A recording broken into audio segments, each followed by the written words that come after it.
Good day, my name is Cedric Christian C. Condecido, and I will be reporting summative assessment presentation report on Master Architect Bjarke Ingels of Big or Bjarke Ingels Group.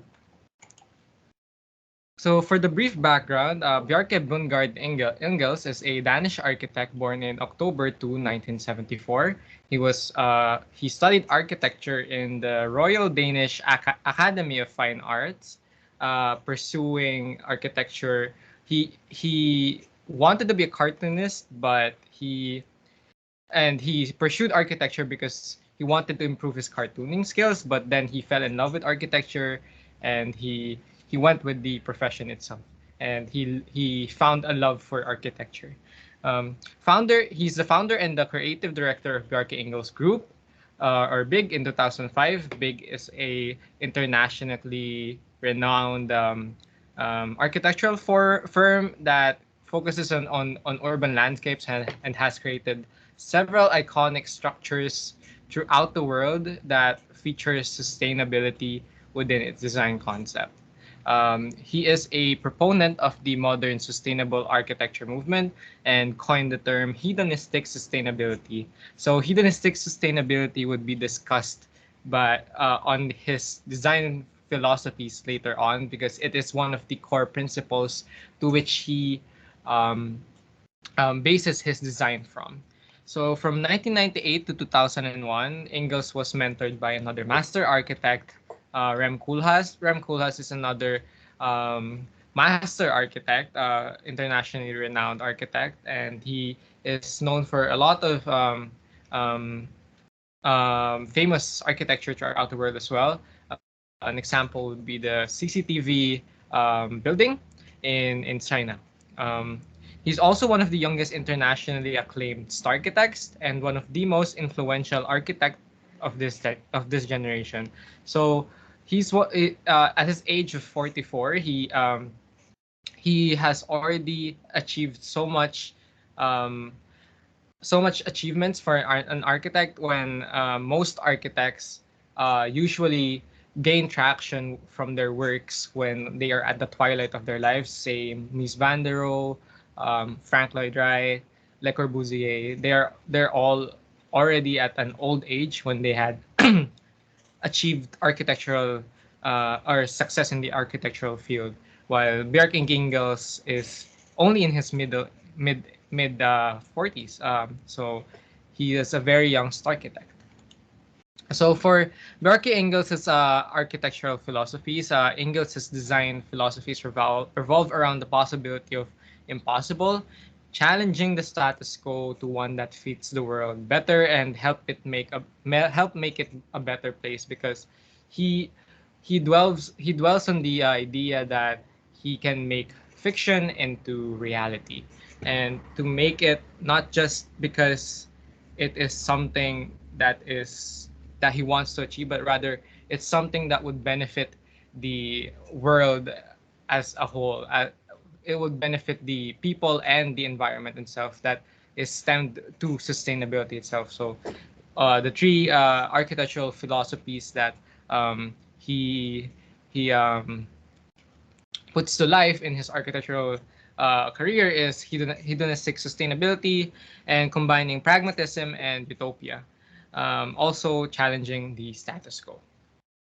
So first is the hedonistic sustainability. This is the term that he has coined, and it is what he is most associated with. Engels' philosophy stems from the architecture not having compromises to human enjoyment and social community building when it comes to sustainable architecture.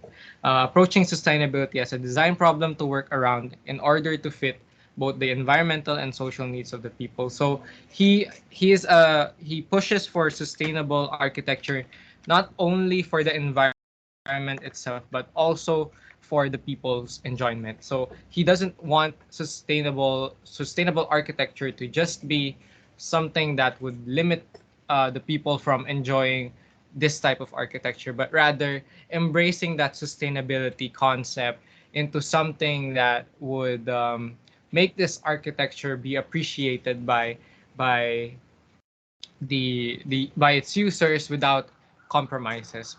Basically, coming up with design solutions that work around sustainability as a concept, but using that as well to build something that is going to be enjoyed by the people and is going to be to create communal spaces for the people. So his quote here is, "Design our world so that we have both positive social and environmental side effects."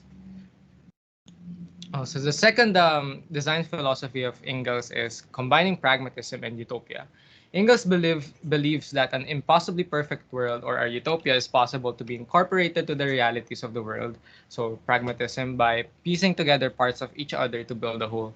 By combining two seemingly conflicting ideas to create meaningful architecture that is sustainable but does not compromise human needs and wants.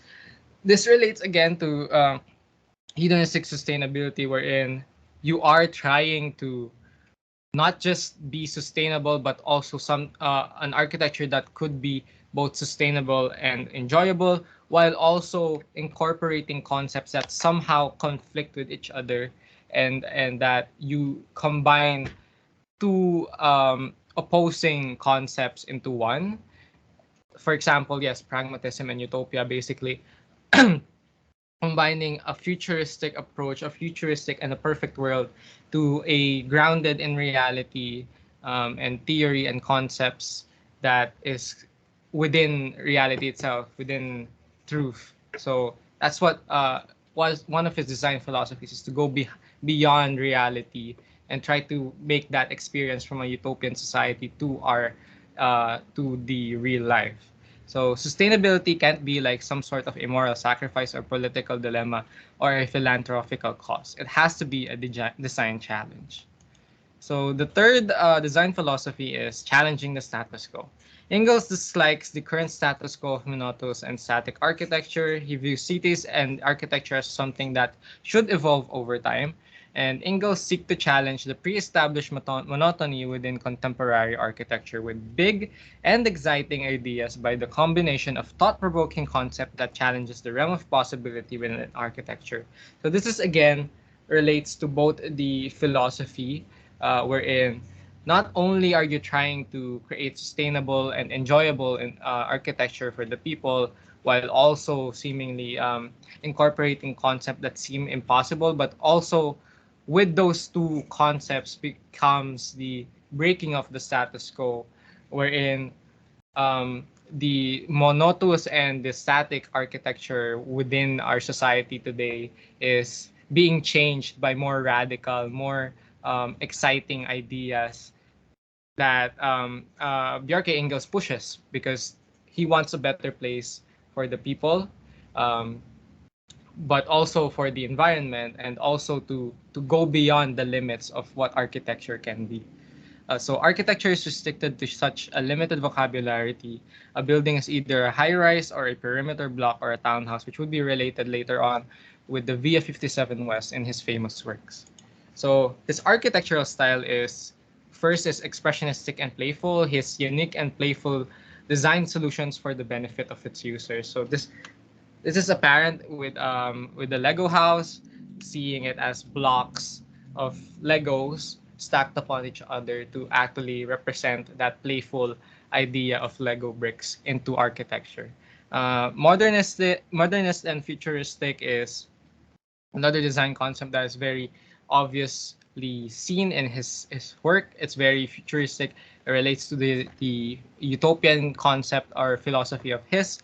And it's very modernist, it's very futuristic. It wants to highlight the geometric forms.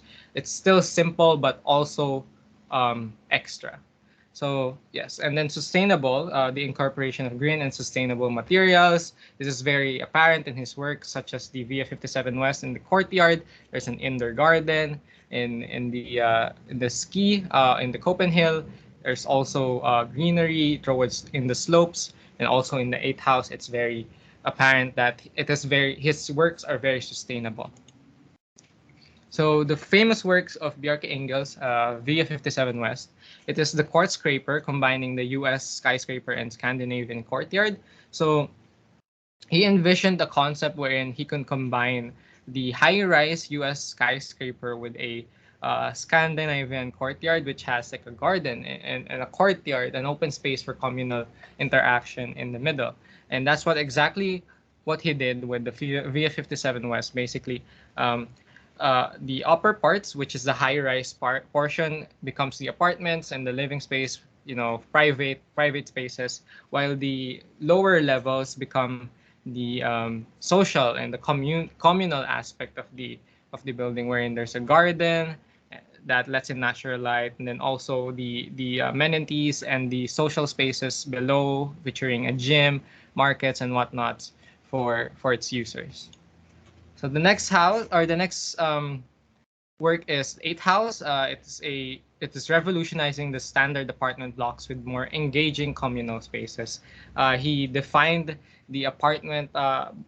He redefined the apartment blocks with more, with to which where he it encourages social interaction with your neighbors, and because each time you go outside, you get to interact with your neighbors, you get to see them through the corridors and through the hallways. It's inevitable that you don't see your neighbors and interact with them.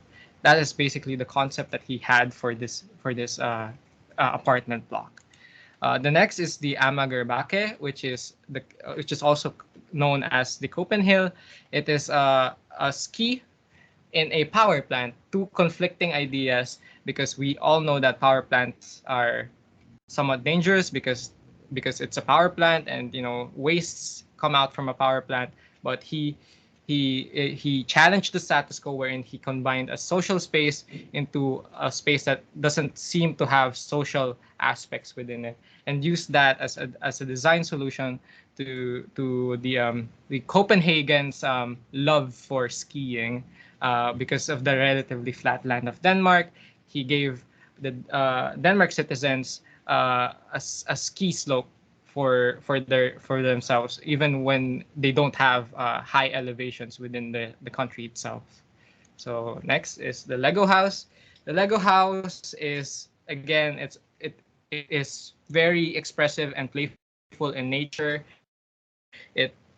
Um, it is meant to give you a sense of childness, like playfulness of a child, and that in a manner wherein adults feel like childs, while kids who go through the museum the, enjoy the entire thing, right? And and it is very playful, and it's very catered towards its users, in a sense that it's still modern and it's still futuristic looking. So yes. The last is the Vancouver House. A slender and breathtaking architectural beauty emerged from a spatial design problem. So this form was derived because of a design problem wherein the lot is too small. It's a triangular lot, and it's too small to fit the spatial or the occupant requirements. So what Bjarkangels and his team conceptualizes that it goes up, and then as it rises in elevation, the surface area expands, thus occupying more space, or getting more space for occupants, and to which the form is formed here, and it is very beautiful and aesthetically striking architecture. That is all for my report. Thank you for listening, and God bless.